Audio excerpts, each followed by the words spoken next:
Quand on parle d'innovation sur les boîtiers, Cooler Master est régulièrement parmi les marques pionnières du secteur et propose des concepts qui ont le mérite de sortir du lot par la réflexion qui y a été apportée. C'est typiquement le cas du SL600M, un boîtier qui offre un tout nouveau schéma de refroidissement en optant pour un flux vertical et non horizontal comme on a habituellement pour suivre la remontée naturelle de l'air chaud.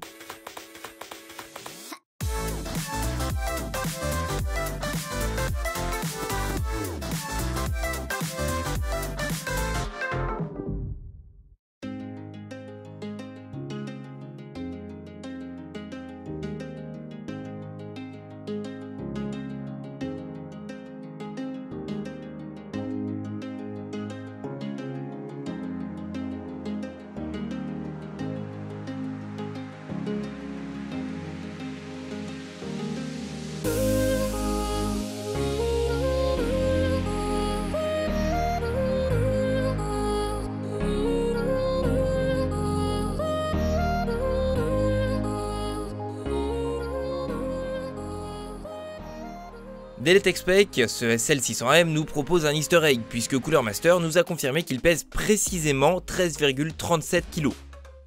Comprendra qui pourra, mais difficile de penser qu'un tel boîtier arrive à ce poids exact sans que ça n'ait été pensé au gramme près. Niveau dimension, le SL est loin d'être dans ce qui se fait de plus compact. Avec ses 54,4 cm de long, 24,2 cm de large et 57,3 cm de haut, il fait partie des plus gros monstres du marché, mais on le sent en termes de modularité et tu comprendras pourquoi tout à l'heure.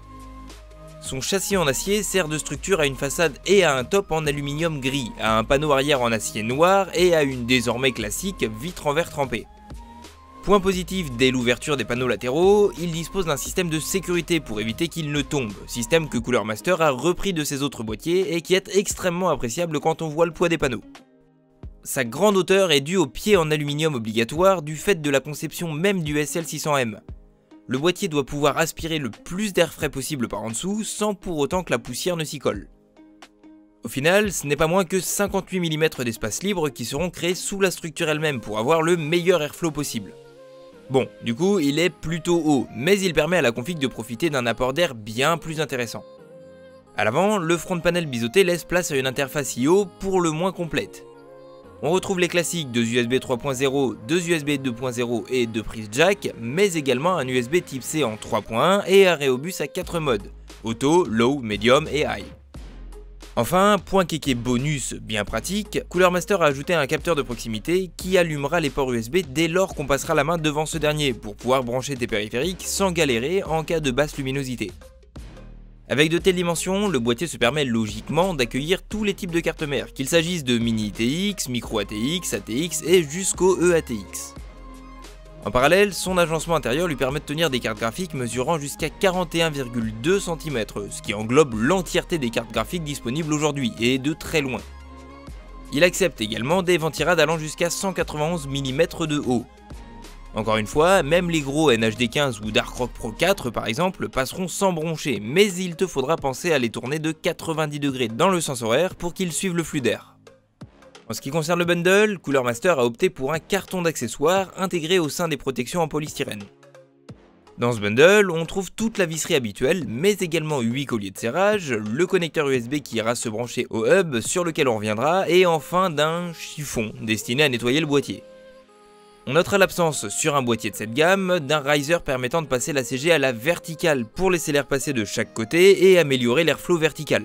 Un peu dommage quand il s'agit de l'objectif principal du SL600M. La ventilation étant la clé de voûte de ce boîtier atypique, Cooler Master a repris le concept utilisé sur la série des H500 en intégrant ces deux fidèles ventilos de 200 mm en bas du boîtier. En revanche, ils ont été privés de l'option RGB et c'est d'ailleurs plus globalement le cas du boîtier puisque aucune LED n'y est présente. Sobriété maximale. C'est pour ces ventilos que les 58 mm de surélévation sont utiles, puisque, orientés vers l'intérieur, ils ont la mission de créer l'airflow vertical du SL en allant chercher l'air frais depuis le bas pour le pousser vers le haut. S'ils ne te conviennent pas ou que tu veux passer sous eau, le boîtier te permet de poser jusqu'à 280 ou 360 mm de ventilateur ou de water cooling à la place. Le même système a été mis en place en haut pour avoir une extraction optimale puisque Cooler Master a prévu assez de place pour installer jusqu'à 2x200, 2x140 ou 3x120 mm. Enfin, le hub au dos de la structure permet de brancher et de synchroniser jusqu'à 4 ventilateurs, les 2 ventilos du bas étant déjà connectés en sortie de boîte.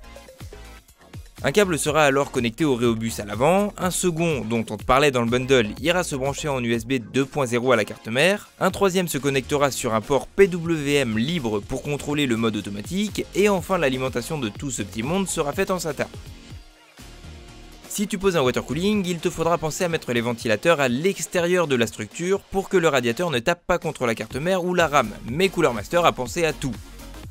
Le top panel a donc plus d'un tour dans son sac puisque la plaque d'aluminium est en fait simplement maintenue par des anneaux en caoutchouc et que tu pourras partiellement ou totalement l'enlever du boîtier. On peut donc passer en une simple manipulation de l'une des 3 configurations possibles à une autre. Au passage, 2 conseils si tu songes à prendre ce boîtier. Avant tout, étant donné que le processeur est pile au-dessus de la carte graphique, non seulement cette dernière limitera très fortement l'air qui arrive au proc, mais en plus elle l'aura bien chauffé en amont. Premier conseil donc, opter pour un water cooling à installer au top sera préférable à un ventirad à air positionné juste au-dessus de là ou des CG. Ensuite, dans le cas où tu prends un water cooling, il vaudra mieux au minimum remonter la plaque d'aluminium, voire l'enlever totalement pour gagner encore en refroidissement grâce au top full mesh qui apparaîtra. Au passage, si tu veux passer sur un water cooling custom, les supports pour disque dur sur lesquels on se penchera dès la fin de cette phrase peuvent également servir d'emplacement à réservoir et à pompe. Niveau stockage, le SL600M dispose d'un agencement assez spécial de ses emplacements pour disque dur, flux d'air vertical oblige. Le premier emplacement qu'on remarque, c'est celui où se trouve normalement le ventilo arrière. A l'exact opposé, sur le cache alim, on trouvera un emplacement supplémentaire, quand 2 autres sont cachés derrière la façade avant. Pour finir, et bien qu'on doute de l'utilité de ces emplacements, tu pourras déplacer 3 des supports HDD directement au-dessus des 2 ventilos du bas.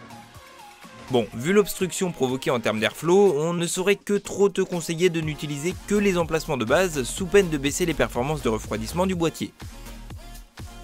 Chacun de ces supports HDD permet évidemment d'y poser un SSD qui dispose en parallèle de 4 emplacements supplémentaires, 2 derrière la carte mère et 2 sur le cache latéral destiné à masquer l'alimentation. Au total, en sortie de boîte, ce sont donc jusqu'à 4 HDD ou 8 SSD que tu pourras installer. Outre le refroidissement vertical, le deuxième point notable du SL600M, c'est l'emplacement de l'alimentation. Si elle avait été posée à son emplacement habituel, elle aurait totalement bloqué le flux d'air. Cooler Master l'a donc déplacé à l'avant, dans la structure du boîtier et à la verticale. Plutôt pratique pour le câblage donc, puisque tout est rassemblé au même endroit. En bas, là où on trouve normalement le bloc de l'alimentation, la marque a prévu une rallonge qui va se brancher à la lime et qui sera d'ailleurs l'un des seuls câbles à traverser le boîtier.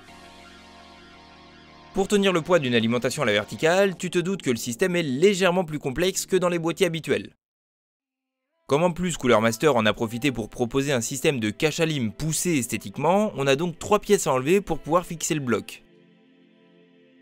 4 vis pour enlever le premier cache, 2 autres pour enlever le second, et enfin 2 dernières pour retirer le support de la lime lui-même.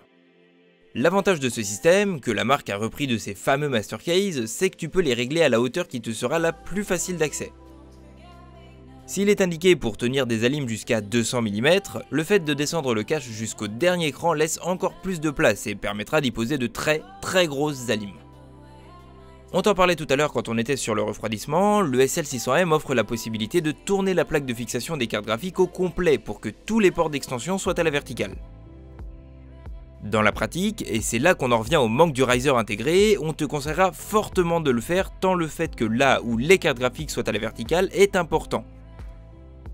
Si tu prévois d'avoir plusieurs cartes graphiques, le fait de tourner cette plaque combinée au flux d'air vertical sera potentiellement le meilleur combo possible pour éviter la surchauffe des CG. Ceci étant dit, même avec une seule carte graphique, un tel système sera vraiment avantageux face aux 2 slots verticaux qu'on voit de plus en plus, puisqu'il évite que la carte soit collée à la vitre et qu'elle ne respire pas. Dans ce boîtier, et en la posant plus proche de la carte mère, elle bénéficiera d'un gros flux d'air qui la refroidira en direct en passant facilement de chaque côté. Il te faudra en revanche penser dès l'achat aux quelques dizaines d'euros à ajouter pour avoir le riser, ajout non négligeable qui le place face aux boîtiers les plus haut de gamme du marché.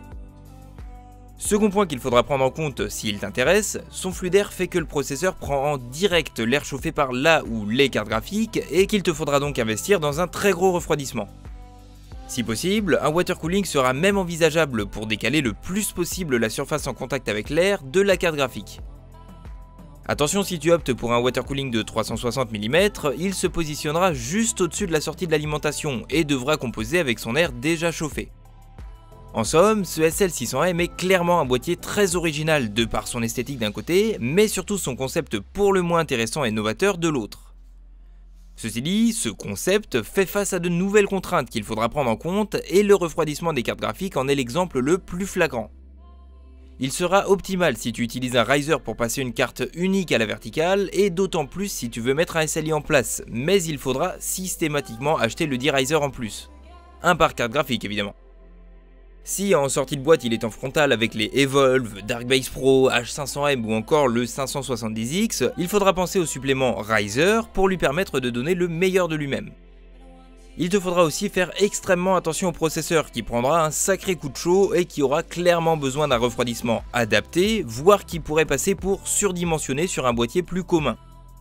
Si cette vidéo t'a plu, n'hésite pas à la liker et à t'abonner à notre chaîne. Si elle ne t'a pas plu, tu peux évidemment nous dire pourquoi dans les commentaires, et si elle t'a plu, tu peux aussi nous le dire. Si tu veux nous envoyer des photos de ta machine, on est aussi là pour toi sur Twitter, Facebook et Instagram. D'ici là, on se retrouve dans la prochaine vidéo.